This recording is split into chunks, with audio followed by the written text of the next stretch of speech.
बिस्मिल्लाहिर्रहमानिर्रहीम। अस्सलाम वालेकुम डियर स्टूडेंट्स, उम्मीद आप ठीक होंगे।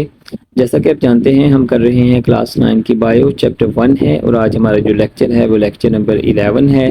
बेसिकली आप जानते हैं हम कर रहे हैं द लेवल्स ऑफ ऑर्गेनाइजेशन, जिसके हमने 4 पोर्शन कर लिए हुए हैं, 4 पार्ट्स हमने कर लिए थे। पहला हमने किया था सब atomic level and atomic level, उसके बाद हमने दूसरा किया था मॉलिक्यूलर लेवल, तीसरा हमने किया था ऑर्गेनेली एंड सेल लेवल और चौथा हमने किया था टिश्यू लेवल। और आज हम करने लगे हैं organ and organ system level. ये हमारा 5वां पोर्शन है उसका, तो हम इसको स्टार्ट करते हैं। लेकिन लेक्चर स्टार्ट करने से पहले हमारे नए आने वाले व्यूअर्स से रिक्वेस्ट है कि हमारे चैनल को फॉलो ज़रूर कर लें ताकि आपको आने वाले नए जो लेक्चर्स हैं वो वसूल हो सकें। चलिए लेक्चर स्टार्ट करते हैं। Organ and organ system level. In higher multicellular organisms more than one type of tissues having related functions are organized together and make a unit called organ. अब यहाँ पे वो ये बताना चाह रहा है, बिल्कुल इस तरह जैसे आपने पहले लेक्चर में सुना होगा, पढ़ा होगा, समझा होगा आपने कि जब क्या नाम है सेल्स मिलते हैं तो टिश्यू बनते हैं। इस तरह से जब टिश्यूज आपस में मिलेंगे तो ग्रुप बनाएंगे, उसका नाम क्या होगा, एक यूनिट बना देंगे जिसका नाम क्या होगा, ऑर्गन। मतलब ये बना जिस तरह सेल्स मिलके टिश्यूज को बनाते हैं, इस तरह से जो टिश्यूज हैं वो मिलके क्या बना देते हैं, ऑर्गन को बना देते हैं। यहाँ से भी यही वो कह रहा है, इन हायर मल्टीसेलुलर ऑर्गेनिज्म, जो हायर एनिमल्स हैं, जो हायर ऑर्गेनिजम्स हैं, ज़ाहिर है वो मल्टी सेलुलर हैं, तो मोर than one type of tissues कहते हैं उनके अंदर एक से ज़्यादा तरह के सेल्स होते हैं, एक से ज़्यादा तरह के टिश्यूज होते हैं जिनका काम आपस में रिलेट कर रहा है। जब वो ऑर्गेनाइज होते हैं और ऑर्गेनाइज टुगेदर, जब आपस में तरतीब देते हैं उसको, एंड मेक ए यूनिट, और एक यूनिट बना देते हैं जिसका नाम क्या होता है, जिसको आप ऑर्गन कहते हैं, कॉल्ड ऑर्गन। बहरहाल ये इसकी डेफिनेशन है। उसके बाद हम चलते हैं इससे थोड़ा सा आगे।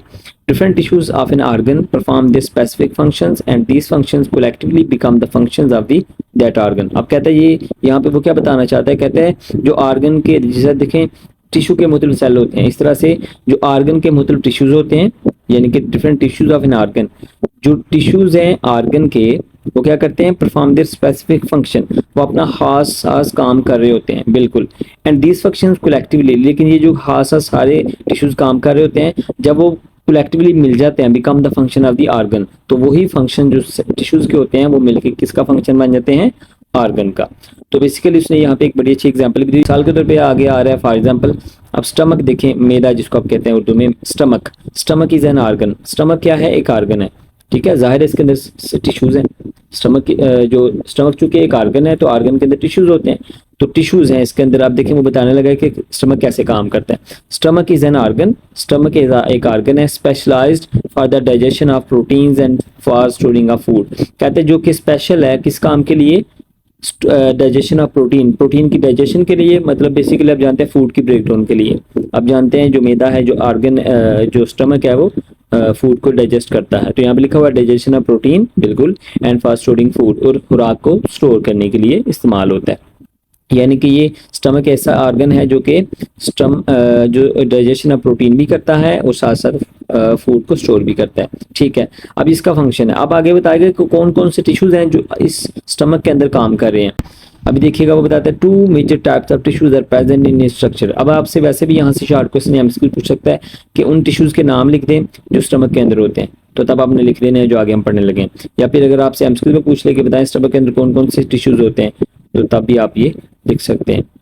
बहरहाल 2 types of tissues are present in इस स्ट्रक्चर। जो ऑर्गन है स्टमक, उसके अंदर 2 तरह के टिश्यूज होते हैं। पहला है एपिथेलियल टिश्यू, आगे नाम लिखा हुआ है एपिथेलियल के साथ ग्लैंडुलर ब्रैकेट में। Epithelial tissue secretes gastric juice. कहते हैं ये क्या करता है, जो एपिथेलियल टिश्यू स्टमक के अंदर मौजूद होता है, ये क्या करता है, गैस्ट्रिक जूस को रिलीज करता है, सिक्रिएट करता है for the digestion of protein, तो प्रोटीन की डाइजेशन करता है, ठीक है। ये पहला टिश्यू है जो इसके अंदर मौजूद है। दूसरा तो मस्कुलर टिश्यू क्या करता है, perform contractions of stomach walls for grinding of food and moving food to the posterior and.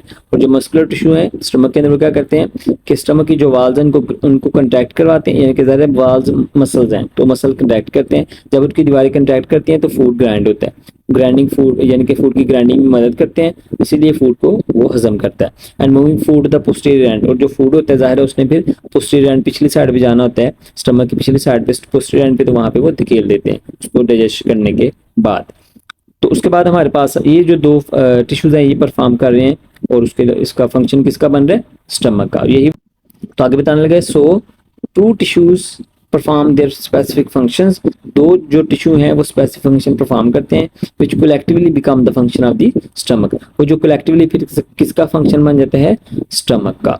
बहरहाल बेटे ये हमारा जो टॉपिक है ऑर्गन का वो अब तक हमारे पास कवर हो चुका है। उसके बाद हमारे पास आ जाता है नेक्स्ट, और वो है organ system level. The next level of organization in multicellular organism is the organ system level। जो पहला पैराग्राफ हमने पढ़ा है, मैंने आपको समझाया है, वो है ऑर्गन, और अब हम जो पढ़ने जा रहे हैं वो है ऑर्गन सिस्टम लेवल। तो इसमें वो बताने लगा different organs performing related functions are organized together in the form of an organ system.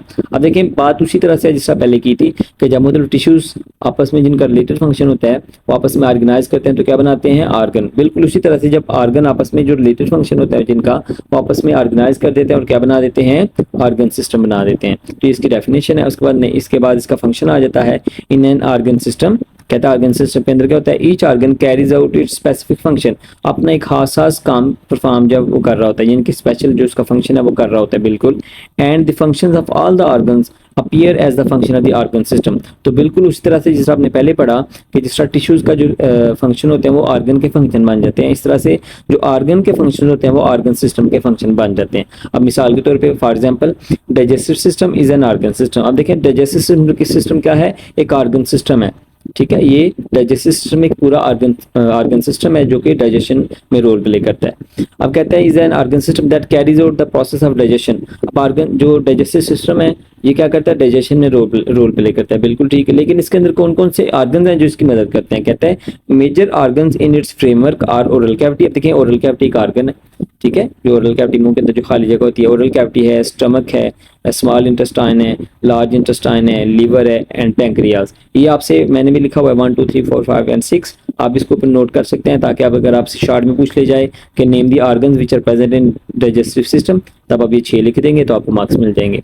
इसके अलावा ये एमसीक्यू में भी पूछा जा सकता है कि स्टमक क्या है, वो ऑर्गन है, ऑर्गन सिस्टम है या टिश्यू है। तो इसी तरह से ओरल कैविटी के बारे में, स्मॉल इंटेस्टाइन के बारे में, लार्ज इंटेस्टाइन के बारे में, लिवर और पैंक्रियाज के बारे में भी एमसीक्यू बन सकता है। बहरहाल ये हमारे पास इस तरह से हमें पता चल गया कि ये ऑर्गन्स हैं जो कि डाइजेस्टिव सिस्टम में रोल प्ले कर रहे हैं, तो इनके नाम अपने ज़हन में रखने होते हैं। उसके बाद हमारे पास एंड पे लिखा हुआ है all these organs help in the process of digestion. अब देखिए ना, बेसिकली जो ऑर्गन सिस्टम का जो डाइजेस्टिव सिस्टम है उसका फंक्शन है डाइजेशन, तो वो डाइजेस्टिव सिस्टम में फंक्शन डाइजेशन का ही करना है, लेकिन उसकी कौन कौन से ऑर्गन उसकी मदद कर रहे हैं, तो हमने भी पढ़ा 6 तरह के ऑर्गन उसकी मदद कर रहे होते हैं जो हमने इसमें पढ़े हैं। तो बहरहाल ये जो सारे के सारे ऑर्गन हैं ये क्या करते हैं, डाइजेशन में डाइजेस्टिव सिस्टम की मदद करते हैं। बाद हम चलते हैं जरा आगे। उसके बाद लिखा हुआ है the organ system level is less complex in plants for example root system as compare to the animals.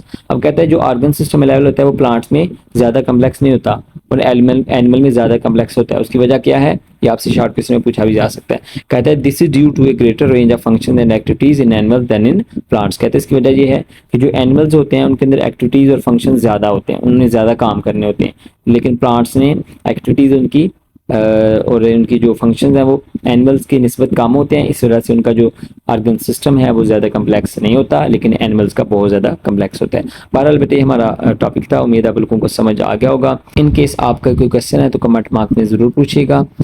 और एंड पे अगर आप लोगों को वीडियो अच्छी लगी है, लेक्चर पसंद आया है तो इसको शेयर लाजमी कीजिएगा। Thank you very much. अस्सलाम वालेकुम, अल्लाह हाफिज़।